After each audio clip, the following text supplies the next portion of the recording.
lot of diversity, diverse talk, still on the road, man. Had another topic that hit my mind.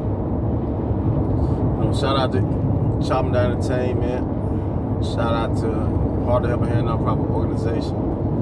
Shout out to ML Carter Trust Corps, Carter Bros. You know what I mean? Just thank you.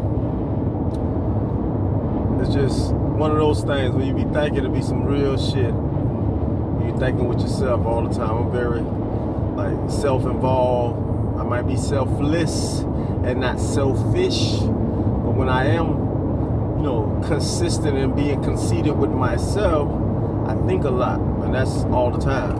I'm real self-centered on thinking and being aware of what I'm doing. Not with nobody else doing what I'm doing, so to make sure I'm making the best decision for myself and others.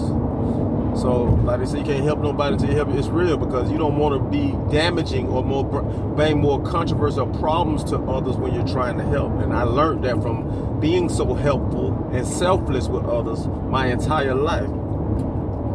Like, that right there is the key, of this topic. What I know about me and what I've done in my life. And that right there is my topic, because what I know about me can't nobody take from me.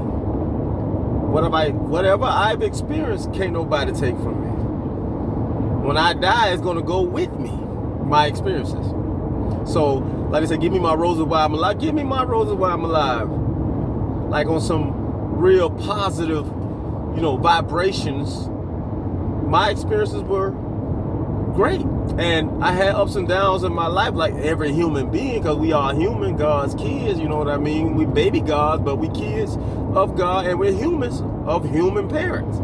So we do make foul ups and mess ups. We're infallible. We do make mistakes, but you have to learn from them. So like I said, back to the topic at hand.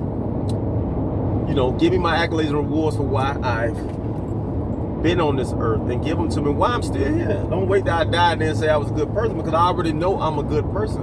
I already know I love people. I already know I'm selfless. I already know that.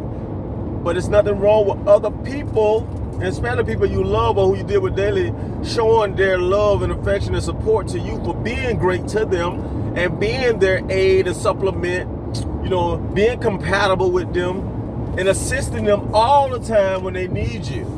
Never telling them no, and if you tell them no, it's because you really can't do anything. But majority of the time, I'm saying yes, so it's really not my thing really to say no. I help all the time. I've been helping so long that I really don't know how to say no. I don't know how to quit. I don't know none of that. But it's like my story. You can't take away my story. My story is my experiences. It seems to me a lot of people just don't like that the story is real. Like, I really left home summertime 95, 96, around that time when I was 13, because I only turned 14 until January 19, my birthday.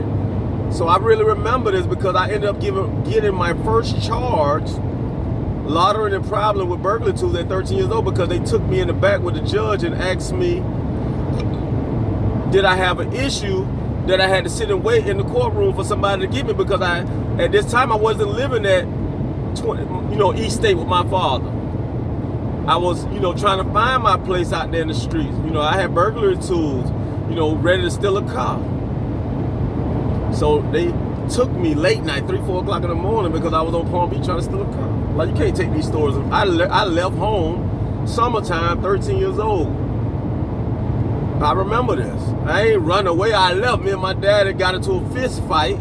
I told him I didn't want to live there anymore. I didn't want to be living like that, in that energy, in that vibration, in that circumstance, which a lot of people don't know how we was living. We grew up just like anybody from poverty. Anybody without all their parents or the situation being wealthy, healthy. We know how it is in the hood, in the struggle, in the ghetto. We know. Like, I come from that.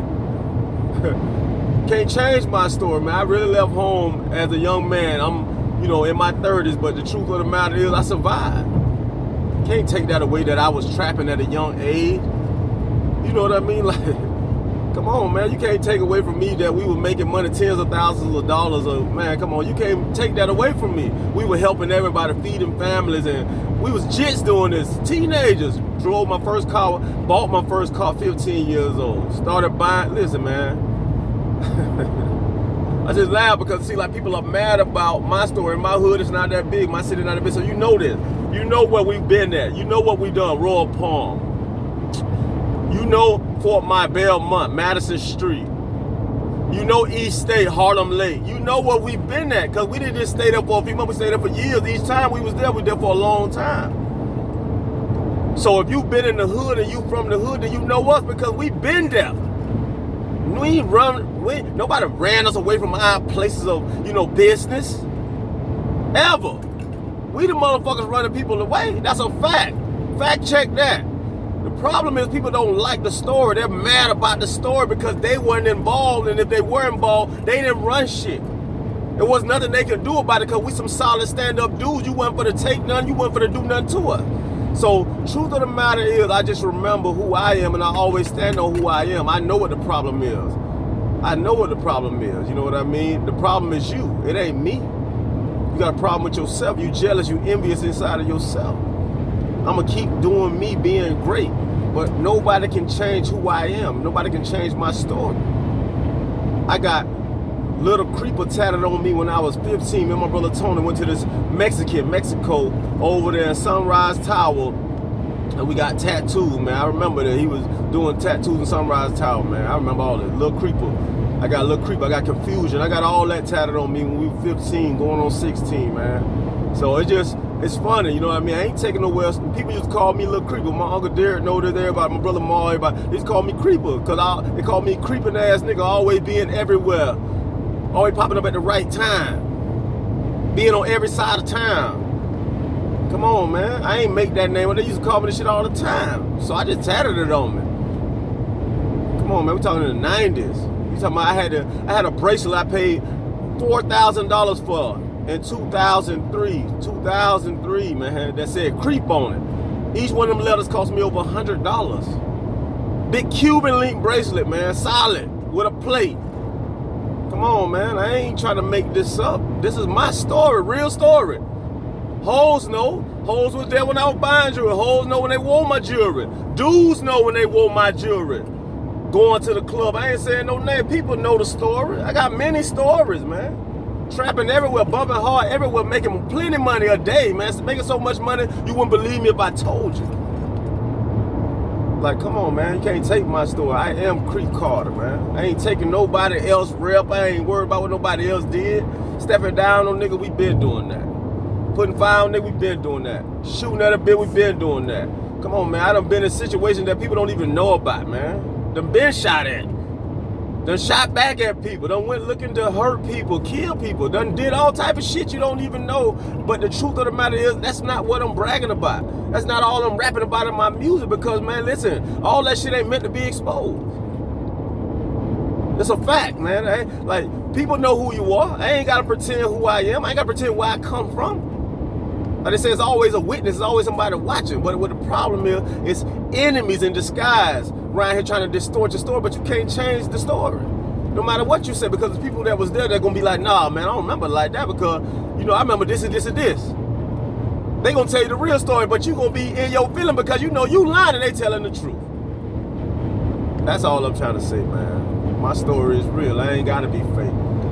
It's up to people to accept the story or be haters. I love it, though, because ain't none of that hating shit you doing stopping me or has ever stopped me. Carter Diversity, man. Creep Carter. Creep shit solid, man. Carter Diversity, man. Diverse talk.